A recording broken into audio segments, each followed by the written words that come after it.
welcome to the Get Ready with Tony Stewart podcast. I'm pleased to be joined today by Michelle Boss. Michelle Boss is also known as the Money Boss. She's a personal finance coach and educator and a Livermore, California businesswoman currently founding the Livermore Valley Wine Country Inn. Michelle guides her clients to financial peace and freedom via one-on-one coaching. With money tools and accountability, Michelle addresses such topics as money mindset, entrepreneurship, budgeting, credit and debt management, investing, and establishing success habits and behaviors for a lifetime of financial wellness. Michelle, welcome to Get Ready. Thank you for joining me today. Tony, thank you so much for having me. It's a pleasure. Yeah, well, it's great to have you on. So, let's get started with your origin story. Can you tell us a little bit about yourself and how you got started in personal finance? You could say I was born into it. Both my parents are entrepreneurs. My dad is a retired CPA, so I grew up in his practice. That definitely gave me a head start on feeling comfortable with numbers.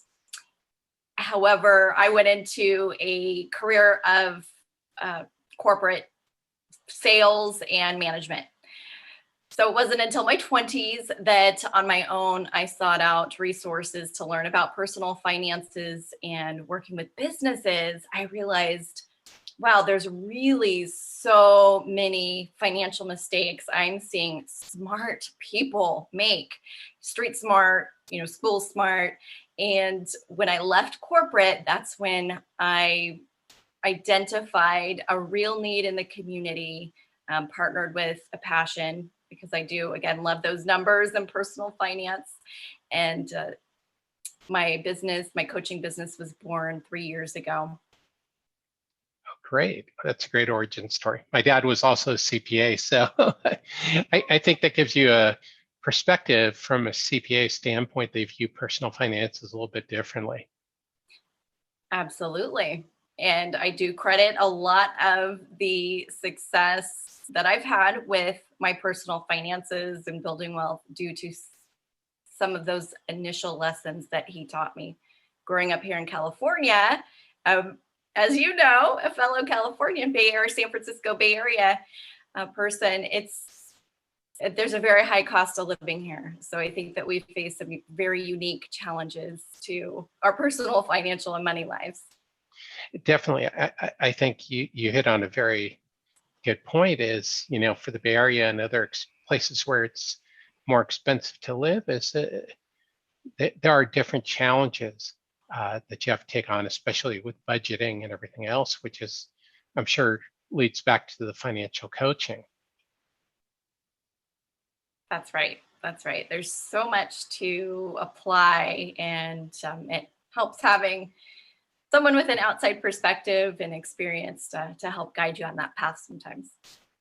100%. So let's talk about you and what you do.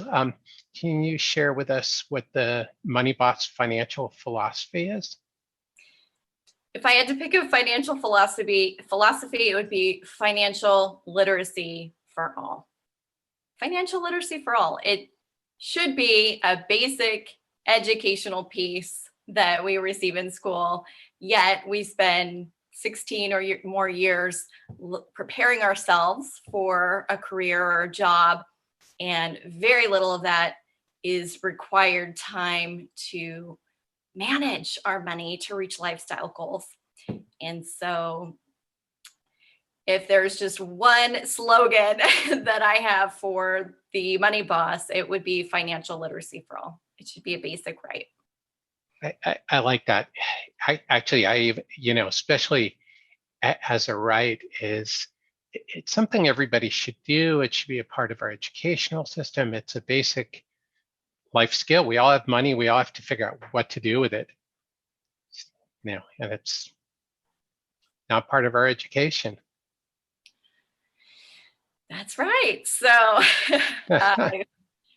one of my aspirations with my business is to establish a nonprofit organization, not only to provide financial education courses, but also advocate at the state level for that requirement in high schools. I firmly believe it should be a requirement of all of our graduating high school students. And the last time I looked, there's less than 2% of high schools in the state of California that require that course to graduate. So we have a long way to go.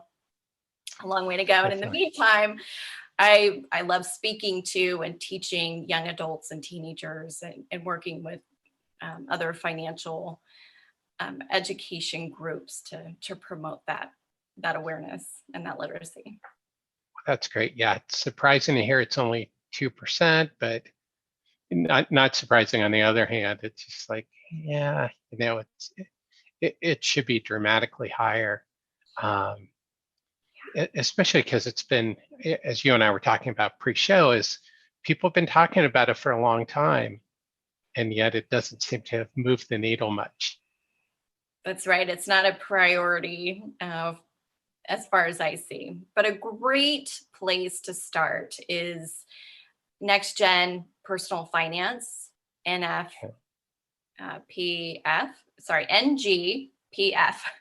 And that is where I got that statistic about the percent of high schools that require personal finance to graduate. They have a list. It's an interactive list that you can go and check by state. So if you want to check in other areas of the country where you may be at, and that's a great resource to see where that needle's at and how much further we have to go to move that financial education requirement. Yeah, just a little ways to go. And for all of our listeners, I'll put a link to the Next Gen website in the show notes, so you'll easily be able to go there yourself. So Michelle, what are some of the specific challenges for women with financial planning? I feel so blessed that I don't feel that I've seen ceilings or discrimination, but in multiple conversations with clients and other financial advisors, specifically male financial advisors that advocate for women's rights, there's still discrimination both in the workplace with hiring and compensation and promotions, but also just a lack of opportunity because of competing needs, right? As a mom, and so many of us can relate to that specifically right now, moms and dads, because we have this now requirement to help play a bigger role in our child's education with distance learning. And back to your question about women specifically and challenges with finances, and it's just, I want to emphasize that it's both. It's not asking for permission of one or the other. It's doing both. Yes, you can be a mom and you can have your own business. Yes, you can have a career and balance the family requirements. So we have lots of role models that have shown us how to do that. And that's what I enjoy helping women with, is finding that balance and success in both areas. Well, that's great. And I think that is a different part of the conversation, as personal finance has traditionally been a male-dominated industry. But what I've been finding is that a lot of the people who have really good personal finance blogs are women, and who lead a lot of these personal finance communities, that a lot of the movement and the momentum is coming from women. So it's exciting. There's so many smart women out there. And, my role model in my 20s, maybe dating myself, was Susie Werman. And now when you can go on and find so many other strong, independent women that can be role models or teach, it is very inspiring. Well, that's great. And I think you brought up something as well, and I'm definitely going to date myself, but I remember, when I was a kid and watching the shows, that was not the mother who was portrayed on all the popular TV shows. So it's a whole changed perspective, which is great to see, including people like you, the Money Boss. That's a very positive, strong stance. So, that's great. It's a strong brand. and makes a strong statement. Thank you. Well, I was inspired to do this because I wanted to be a more present mom. And maybe that sounds backwards, that I wanted to stay home. I wanted to work from home, but that was my inspiration moving from a corporate career into entrepreneurship. My kids. That's great. That's great. Well, let's talk about a little bit of what you're up to. For those out there, can you share with us what a money coach is? Absolutely. So I'm going to borrow a definition from a fellow blogger, Brian Thorpe with Wealth Tender. He wrote an article recently. I think he did a brilliant job of defining this emerging field, because there are more personal finance coaches out there to help. So he defines a money coach as a financial professional who focuses on your day-to-day money habits like budgeting, debt, and saving, and help identify which habits need to change in order to reach your bigger goals, and then supporting you as you work towards making those changes. So, as we're talking about that, it does sound like it's different than a financial planner. Would you describe it to somebody as being different than a financial planner? Such a great question, because there is some overlap out there, and thank you for the opportunity to clear up any confusion there. There's certainly financial planners and financial advisors that also provide financial coaching, but the big differentiator for me is that it's very behavior focused. In fact, that was my major in college, was behavior psychology with a minor in business. And so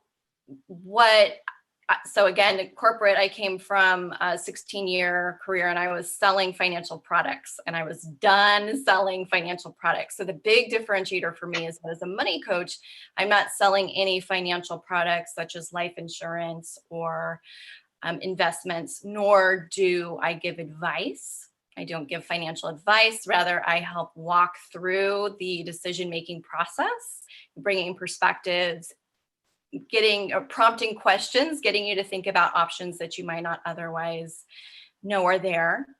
And that also helps me feel really good about having no conflicts of interest regarding, selling anything versus the coaching process. Well, and I think that's really important, is removing that bias. And I think the other thing that you mentioned that I think is hopefully going to start to move the financial literacy conversation along is recognizing that a lot of it is psychological and philosophical, that it's not just numbers, because I think if we're just numbers, people would already be doing it. I think that there's so many taboos and everything else about money that that we have to break through. I mean, do you see that sometimes as a money coach, people are like, I don't really want to talk about money? That is so right on, Tony. So much of it is overcoming fears, overcoming programming or habits that have been instilled over a lifetime, starting with the environment that we grew up with and the conversation or the interaction that our own parents or our own guardians had around us, and how they influenced us growing up, all the way to our mindset now and how we think and feel about money, and the positive or negative ways to interact with it. So yes, so much of it is not just numbers on a spreadsheet or figuring out a budget. It's mindset and behaviors, and unraveling those stories. Definitely.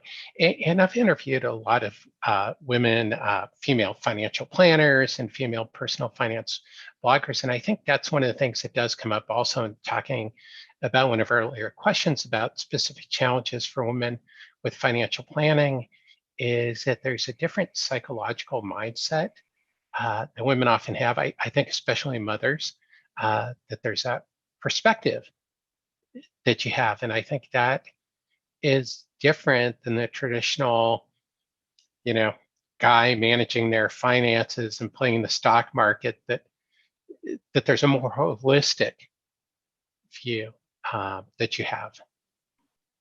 Interesting. Well, I want to throw in age there as well, because a young woman just graduating from high school is going to have a completely different perspective from even, maybe a newly married young woman in her late 20s or 30s, into motherhood and career and beyond. So there's, to your point, there's no blanket situation or blanket advice, which is the nice thing about financial planning and advice and coaching, that it's really unique guidance for your specific situation.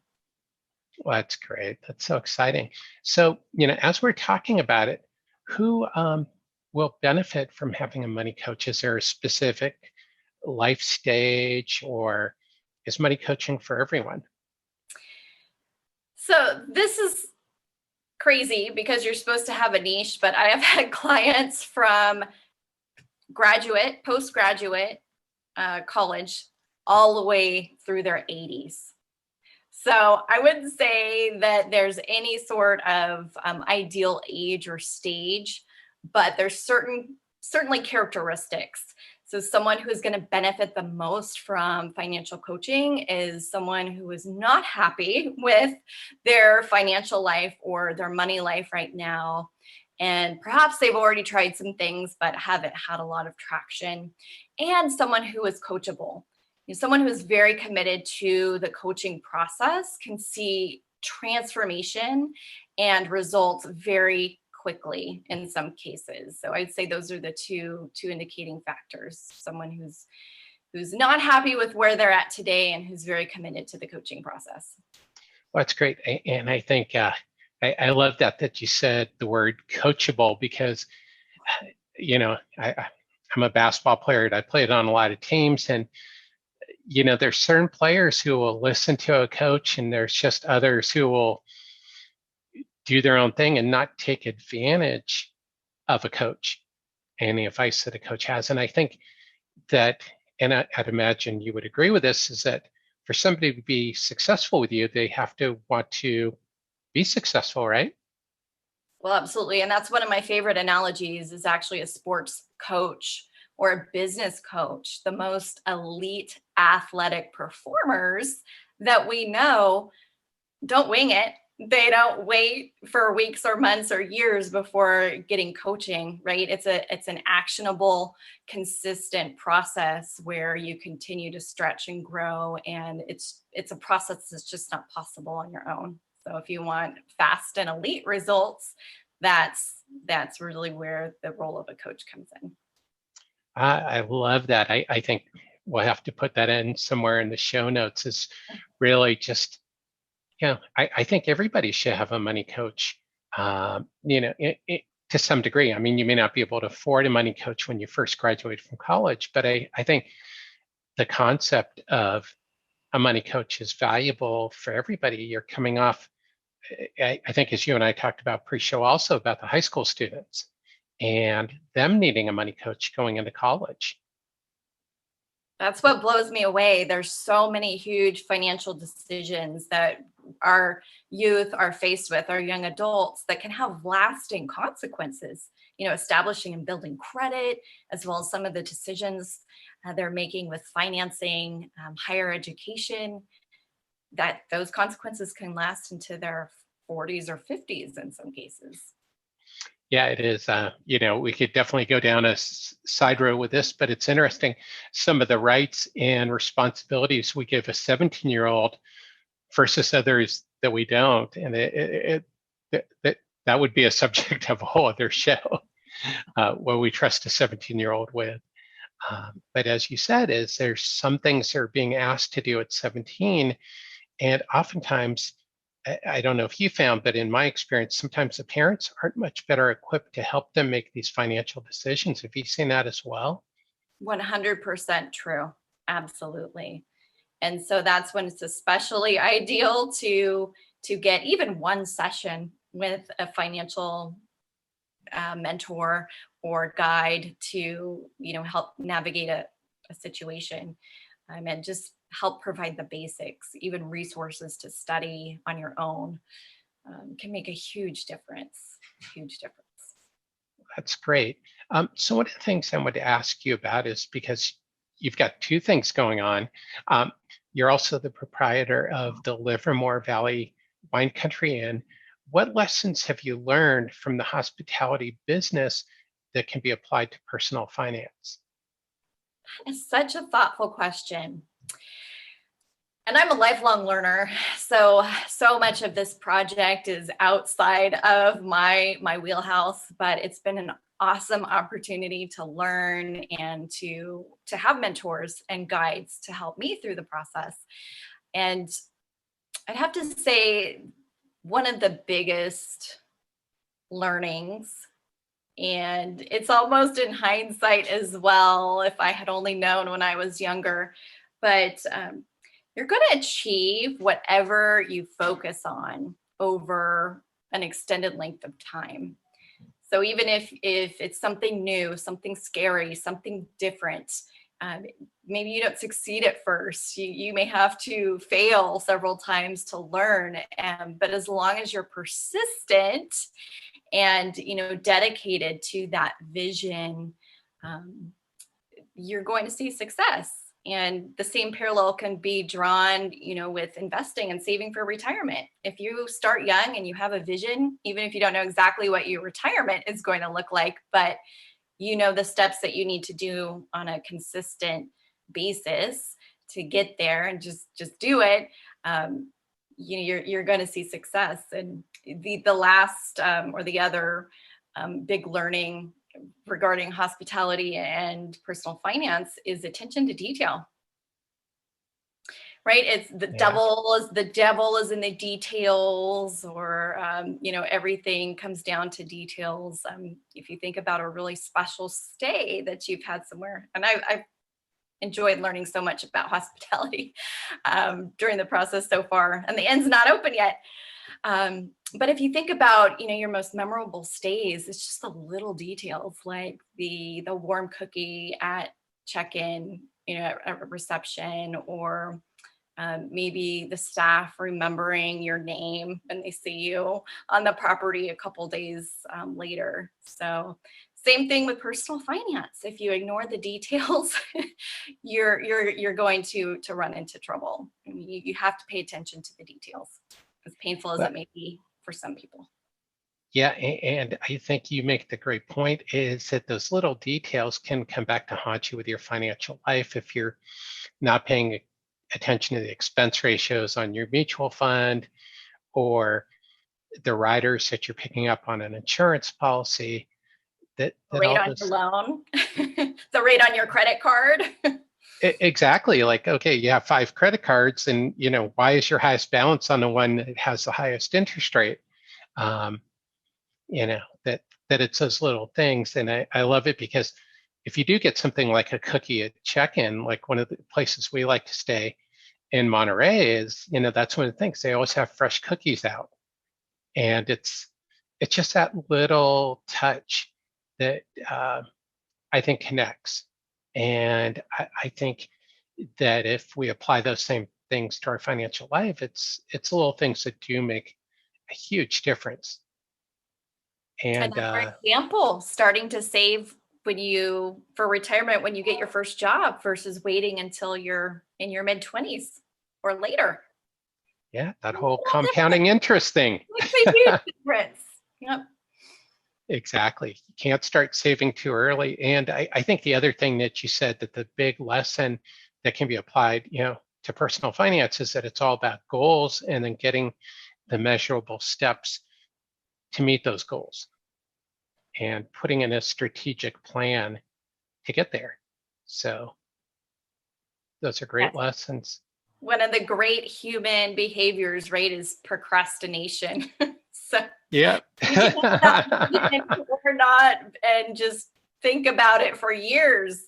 Oh, I should do this. I want to get my estate plan together. I really know I should have insurance for this. And right, without a plan and holding ourselves or someone else to hold us accountable, it often doesn't happen. Definitely. Yeah, 100% agreed.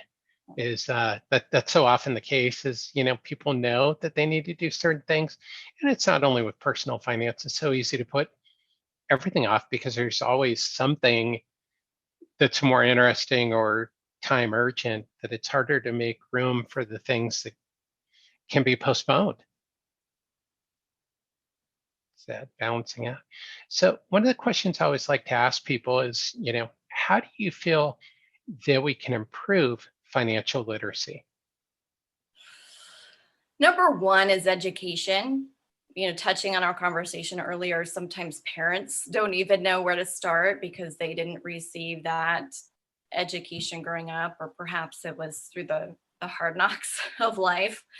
Mm-hmm. And making money part of the conversation, right?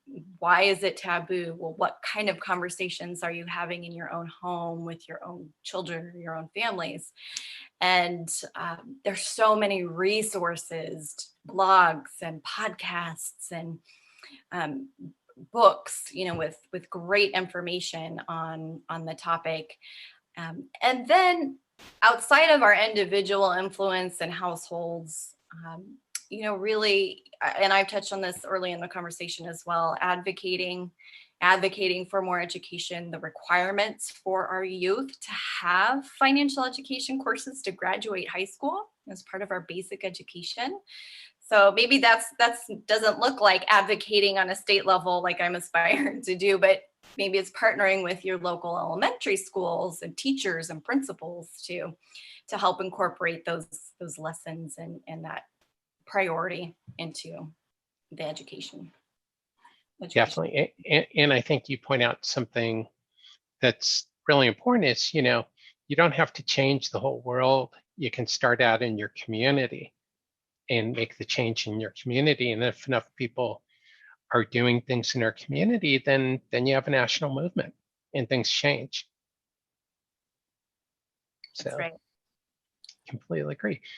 So what's your number one tip on being financially prepared? There's so many. Well, first of all, to do it, I noticed that on your website, there are a great number of resources to be financially prepared. Funny enough, I have a financial preparedness checklist on my website, and it's difficult to do sometimes, or to actually get it done, because it's not the funnest thing in the world. But just start with a checklist, give yourself a deadline, and do it, because you'll thank yourself down the road. May not be tomorrow, but yeah, very, very, very important to take a look at those things and be prepared. Yeah, I think you hit it. I mean, Nike was onto something a few years ago. Is just do it. Is you know, get started. It doesn't matter. I think I don't know if you would agree with this or not, but to me, it doesn't matter if you get started with creating your budget, or if you get started reviewing your investments or your insurance policies. As long as you're doing something, something is always better than nothing. Absolutely. And that's why I say go to a checklist, because there's so many different things that you could do. For me, it would be living below your means, and that starts Mm-hmm. with the budget. And I've had clients that are very smart, for former bankers, for example, with very high incomes, still living at or above their means and feeling financially stretched. So it doesn't have to be some restriction thing, or a poverty level conversation, but really being aware of what's coming in and what's going out, and then affecting the pieces of the puzzle there that can really help improve your situation. But you look at people who are thriving during this time, or people who have had some insulation and are not as affected by COVID and everything that's been going on with our pandemic.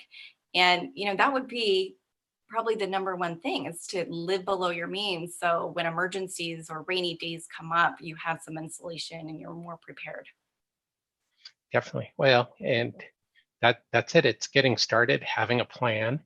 Uh, and as you mentioned, emergency funds is, I think emergency funds really showed up in COVID-19, the importance of an emergency fund. And I've seen that written over and over. I know I've written about it myself. I'm sure you probably have as well. Uh, yeah, this is why you have an emergency day fund. And not to discourage, those people who didn't have an emergency fund or maybe went through their emergency fund already. It's never too late. It's never too late to start over. It just takes committed action every day, little step by little step by little step. Exactly. Well, and I think, to really emphasize something you said, if you're out there and you're listening to this and you've gone through your emergency fund, that's okay. That's what an emergency fund is for, is to use it. And you start from wherever you are. There's no good place or bad place to start out with your finances. So that's a great tip. So Michelle, I'm going to post in the show notes a link to your website and to your social media handles. Do you want to tell people a little bit more about how they can stay in touch with you and learn more about you and your work? Oh, fantastic. Thank you, Tony. Yes. So all the social media handles are going to be on the link tree, a link in the show notes. My website is I'm giving you my email address, themoneyboss.org. Themoneyboss.org has a sign up for my newsletter if you'd like to be informed of events and blog posts and things that go out, as well as tips. Giving out money management tips and free resources is one of my favorite ways to give back to my community. Well, that's fantastic. Well, Michelle, thank you so much for joining us today. I really appreciate it. Thank you so much, Tony. That's went by very quickly. It was a blast. Fantastic. And thank you, everybody out there, for listening. Please remember to subscribe to the Get Ready with Tony Stewart podcast. Until next time.